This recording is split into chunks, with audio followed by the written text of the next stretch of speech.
네, 서차장님은 가시고 시황역인데, 시황역에서 얼른 들어오세요. 두 분의 미인역께서 안녕하세요. 오셨습니다. 안녕하세요. 이재선 의원님 오셨군요. 안녕하셨어요? 네, 안녕하세요. 지영 씨 오셨습니다. 예. 와, 지금 이제 5월이 이제 다가오잖아요. 그죠? 네. 예. 5월이면 이재선 의원님, 5월 하면 뭐가 생각나십니까? 5월 하면은 어버이날? 돈 쓸 일? 그쵸, 돈 쓸 일이 많아지는 달이다? 네.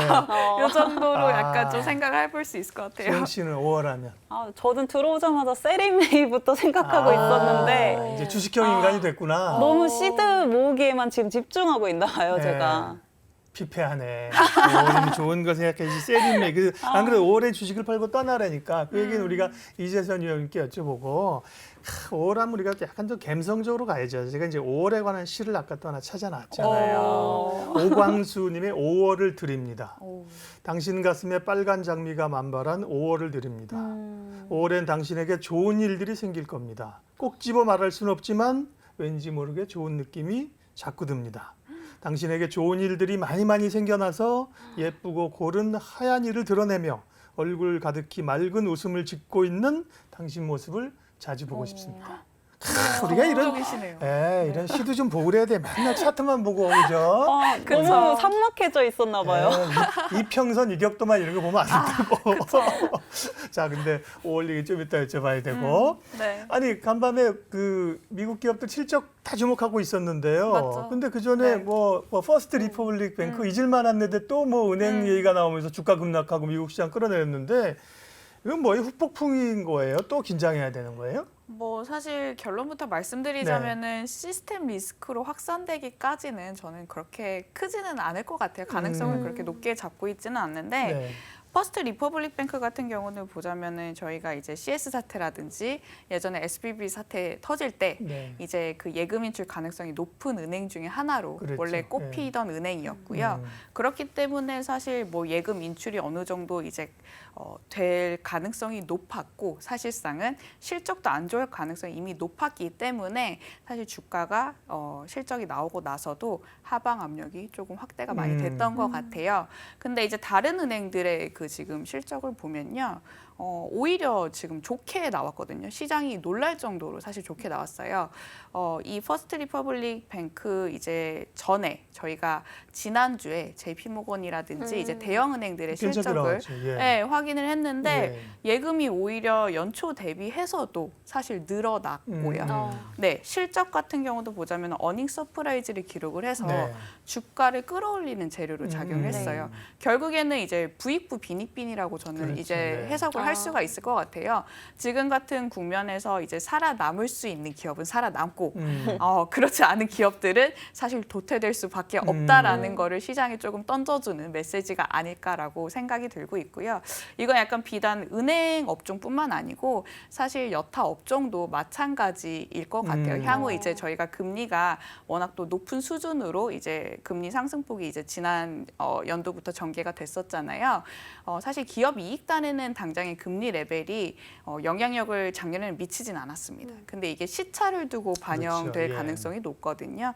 그래서 아마 이제 하반기 때 시장이 좀 주목하는 포인트는 이제 이 높은 금리 환경 속에서도 현금 흐름이라든지 내지는 자산이 우량한 기업들이 어느 기업들인가라고 이제 조금 계속해서 예의주시할 것 같아요. 퍼스트 리퍼블릭은 실적을 사실 안 좋은 거 알고 있었는데 실적을 보니까 진짜 나쁘더라. 그러면 주가가 3%인가 58% 많이 떨어졌죠. 가격 제한폭이 없으니까 그쵸. 하루에 미국 정말 무서워요. 근데 제가 지난번에 재밌는 얘기 해드리면 이렇게 뉴스 보다 보면 외신 번역해 놓은 거 있거든요.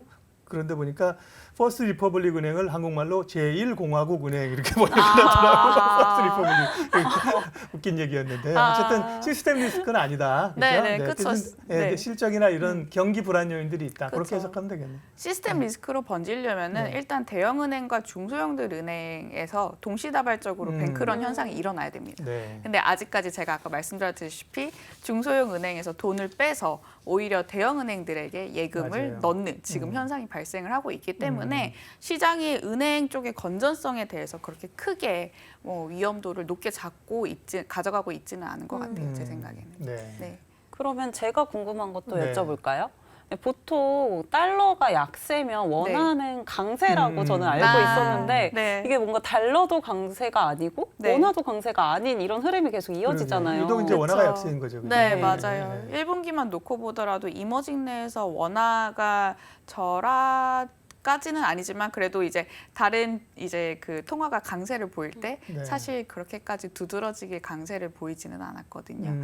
이게 이게 가장 중요한 이유가 뭐 여러 가지 변수가 있겠습니다만 저는 무역 적자를 조금 꼽고 예, 싶어요. 예. 아무래도 우리나라가 수출 위주의 기업들이 이제 시총 상위권 기업들이 많고 또 이제 경제를 책임지고 있는 기업들이기 때문에 이게 수출이 안 나오고 이제 그에 따라서 무역 적자가 확대되는 국면에서는 원 달러가 사실 그렇게까지 하락하면서 이제 우리가 소위 말하는 원화 강세가 이제 나타날 가능성이 크지는 않은 것 같아요. 그래서 실제로도 저희가 무역 적자가 저점을 찍고 지금 올라오는 국면이긴 하지만요. 사실 그 이제 올라오는 그 상승폭이 그렇게 강하지만은 않거든요. 네, 그래서 좀 상반기 때는 원화가 사실 조금 다른 통화 대비해서 매력도가 약했다라고 해석이 될 수가 있을 것 같은데, 근데 저는 이제 하반기 때는 오히려 원화가 반대 급부로 이제 다른 이머징 통화 대비해서 강하게 강할 될수 거라고 저는 예상을 하고 있어요. 예.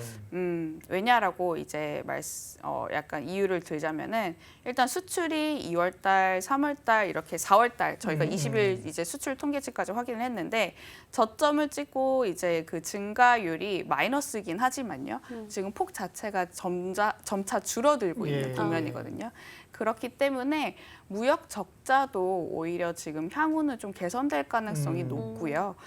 저희가 수입 물가에 대한 부담도 사실 작년까지는 유가 때문이라도 예. 좀 부담이 많이 컸었는데 지금 유가도 보자면은 사실 작년에 워낙 또 많이 크게 올랐었기 때문에 이 올해만 놓고 보자면은 사실 YOY 기준으로도 크게 부담이 되는 수입 물가에 부담이 되는 그런 수치는 아닙니다. 핵심을 딱 짚어주셨네요. 사실은 요즘 이제 환율 오르는 거, 원화 약세에 대해서 몇 가지 얘기들이 거론되거든요.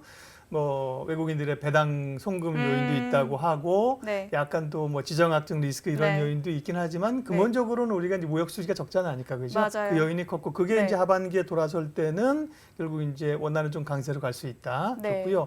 결국은 이제 수출이나 뭐 경기를 봐야 되는 상황인데 우리는 이번 주에 그 1분기 성장률이 뭐 그 전분기로 하면 0.3이었나요? 어쨌든 나름 선방을 나름 했습니다. 선방했는데 네네네. 미국의 이제 1분기 GDP 발표를 앞두고 있어요. 네. 미국은 어떻게 예상하세요?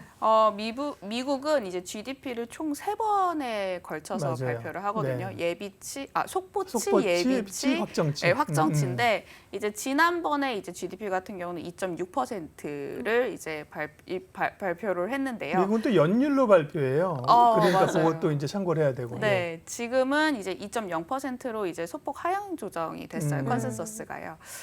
사실 뭐 그거 GDP 같은 경우를 보자면은 여전히 절대적인 레벨로는 높은 수치이기 때문에 시장이 지금 최근에 우려하고 있는 급격한 리세션을 또 반영을 하진 않고 있어서 예. 뭐 사실 2.0% 수준만 나오고 뭐 그 이하로 조금 떨어져도 그렇게 반응은 크지는 않을 것 같아요. 주식시장의 영향력은. 다만 이제 기여도 쪽에서 보자면은 소비에 대한 기여도가 얼마나 빠지느냐가 좀 시장이 좀 주목할 만한 포인트일 것 같고요. 아무래도 지금 워낙 금리가 이렇게 높아진 상황 속에서도 미국 내 소비가 지금 여전히 견조하기 네. 때문에 소비, 고용. 네, 소비라든지 고용이라든지 시장이 또 놓치고 있는 약간 소비 내에서의 그 둔화 가능성이 있지 않을까라고 좀 시장이 찾을 것 같고요. 사실 시장에 이제 더 이제 강하게 내지는 좀 결정적으로 영향을 줄 수 있는 재료는 경제 지표 이번 주에 발표되는 것 중에서 GDP보다는 오히려 PC 물가 지표를 조금 봐야 될 것 같아요. 아무래도 PC 물가 지표가 개인 소비와 지출을 이제 동시에 반영하는 품목이다 보니까 이게 어떻게 보면 CPI가 같이 이제 물가 지표로서 해석이 이제 시장에 연준은 뭐 과거에 뭐 PC를 더 중요시하게 본다 그랬는데 맞습니다. 요즘은 사실은 뭐 CPI를 더 중요하게 보긴 하는데 네, 시장에서는. 네. 네, 맞아요. 근데 네. 이제 아무래도 PC도 사실 놓칠 수는 없겠죠. 그러니까요. 연준이 여전히 이제 중요하게 보는 지표 네. 중에 하나고 저희가 이제 PC 지표가 조금 높게 나왔을 때를 최근에 생각을 해보면 시장이 단기적으로 좀 충격을 받 했습니다. 그렇기 때문에 PC 지표를 오히려 좀 더 주목을 해야 된다라고 네. 말씀드리고 있습니다. 예. 네.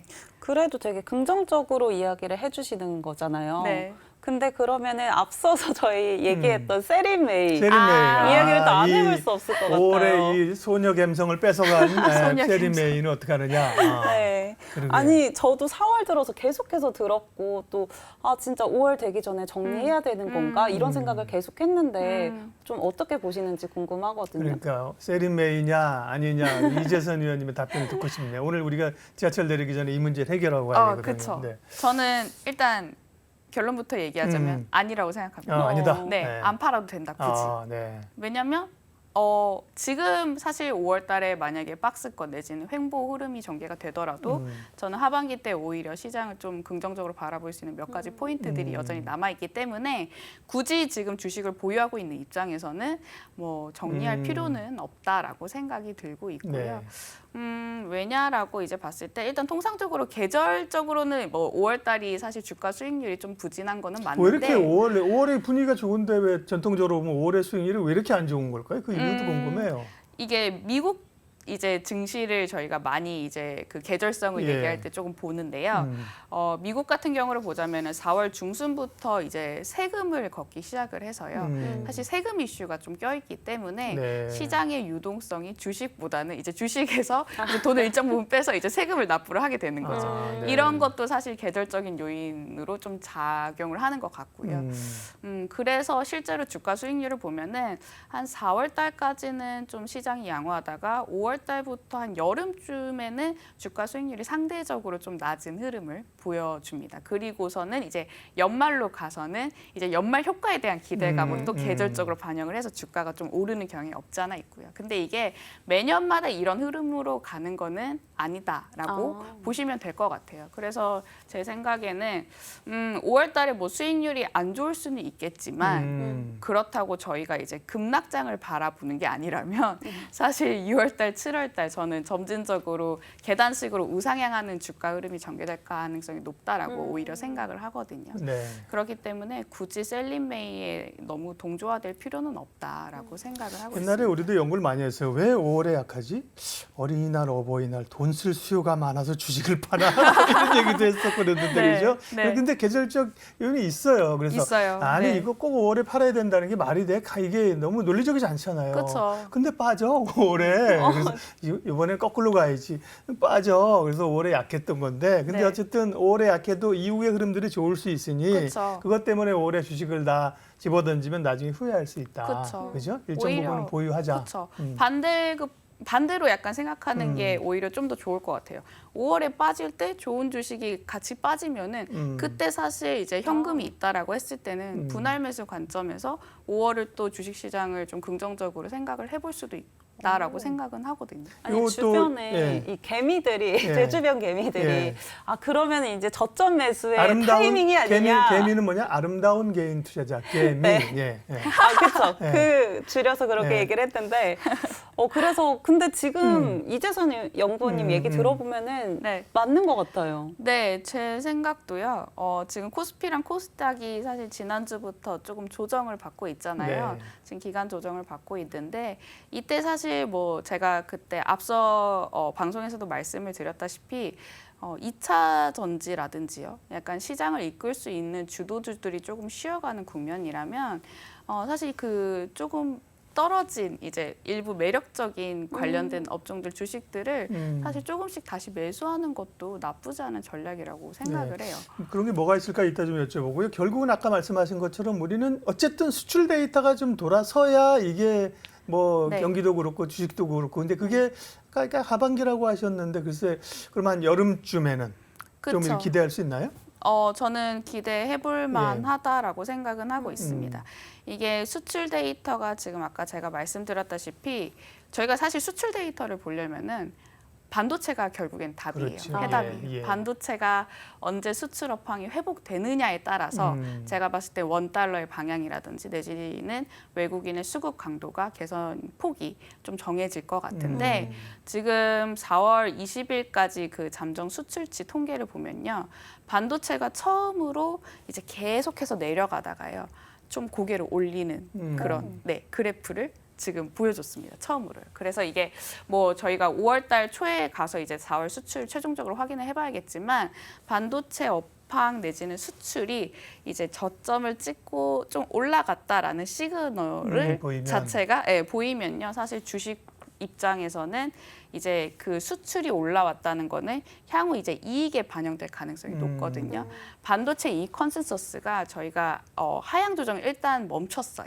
근데 아직까지 추세적으로 올라오지를 못하고 있는 상황이거든요. 약간 좀 긴다고 해야 되나? 약간 횡보하는 흐름인데 이게 수출 데이터가 조금씩 올라가는 그림이라면 이익도 사실 그 수출에 이제 시차를 두고 이제 컨센서스가 반영될 가능성이 높기 때문에 반도체 이익 컨센서스가 올라올 겁니다. 그러면은 사실 그때부터는 외국인들의 수급 개선이 아마 지금 대비해서도 좀 확연하게 좋아질 가능성이 높다라고 생각은 하고 있습니다. 기대는 해볼 만하네요. 예. 네. 저가 또 궁금한 게 근데 저희가 좀 친해졌거든요. 그랬어요? 네. 저희 나중에 샐러드도 먹으러 가는데 오, 네.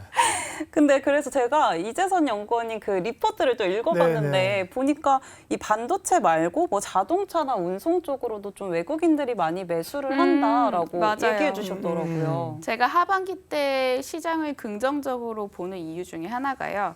우리나라는 사실 수출이 굉장히 비중이 크잖아요. 그렇죠. 예. 특히 뭐 대만은 IT밖에 없지만 우리는 IT뿐만 아니고 철강이라든지 조선이라든지 자동차라든지 이렇게 시클리컬의 업종의 비중도 예. 굉장히 높아요. 그래서 외국인들이 사실 경기 그러니까 전체 글로벌 경기를 볼 때 우리나라를 유독 이제 선행적으로 좀 보는 경향이 없지 않아 있거든요. 그러니까 우리나라의 수출이라든지 이익이라든지 주가가 어떻게 보자면은 글로벌리에서 선행 지표인 셈인 거죠. 근데 지금 외국인의 수급을 보시면요, 좀 기관 조정을 아까 받고 있다고 제가 말씀을 드렸잖아요.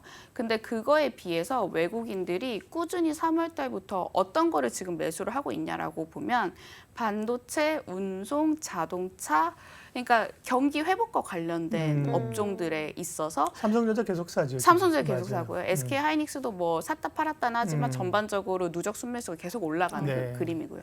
이게 무슨 시그널이냐고 곰곰이 좀 생각을 해볼 필요가 있을 것 같아요. 예. 저는 이제 경기 연착륙을 오히려 이제 시장이 생각을 이미 하고 있다라고 생각이 들어서 네. 그래서 위험자산 가격도 사실 경기가 둔화되는 사이클에서는 더 빠져야 되는 거 아니냐라고 좀 비관적으로 보시는 분들이 있는데 하반기에 저는 오히려 그렇지 않다. 좀 반대로 생각을 해야 된다. 반도체, 자동차 좋게 또 좋게 보시는 섹터는 뭐가 있어요? 네. 지금 같은 경우를 보자면은 일단 물동량은 이제 확연하게 늘어나진 않고 있기 때문에 운송은 상대적으로 좀 강도는 좀 낮을 거는 같고요. 네. 5월달 한 달만 놓고 보자면은 반도체라든지 뭐 자동차라든지 지금 자동차 같은 경우를 보자면 오늘 현대차 같은 경우도 굉장히 실적도 잘 나왔잖아요. 이게 어떻게 보면은 증시가 쉬어가는 국면에서 좀 방어적인 역할을 할 수가 있겠다라고 생각이 들더라고요. 네. 아유, 얘기를 더 듣고 싶은데 우리도 내릴 때가 돼갖고 세린메이 올해 주식을 팔아야 되냐 말아야 되나 다양한 답을 얻었습니다. 유명한 증시 격언이 있어요. 주가가 떨어질 때 주식이 없는 투자자는 주가가 오를 때도 주식이 없을 가능성이 높다. 똑같은 얘기거든요. 다 버리면 안 되고 그죠? 좋은 주식은 가져가자. 이렇게 결론 내리면서 네, 맞습니다. 우리는 퇴근하시죠, 이재선 네. 의원님. 네, 지영 씨 좀 더 퇴근하세요. 가셔야 되니까. 네, 수고하십시오. 조심히 들어가세요. 네. 네. 이로운 경제 채널 EBC